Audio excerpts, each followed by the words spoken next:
越南进口市场持续扩张，中国企业将如何把握这一重要机遇？根据最新统计数据，2025年1月至7月期间，越南进口总额达到2522.6亿美元，较去年同期增长 17.9%， 其中中国以1014.5亿美元的供应额位居首位，占越南进口总量的比重超过 40%。 这一数据表明，中国在越南进口市场中占据重要地位。从具体进口品类分析，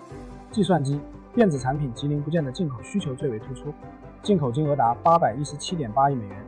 同比增长 37.2%， 其中约 35% 来自中国供应商。机械设备及零配件进口额为334.9亿美元，同比增长 24.5%。 此外，塑料原料、金属制品和纺织品原料等中间产品的市场需求保持稳定增长态势。针对这一市场格局，华越咨询提出3点建议。首先，应重点关注电子机械、核心材料等越南高度依赖进口的行业，完善相关产业链配套。其次，通过与当地企业建立和资货技术合作等方式，推进本地化进程，以降低政策风险。最后，充分利用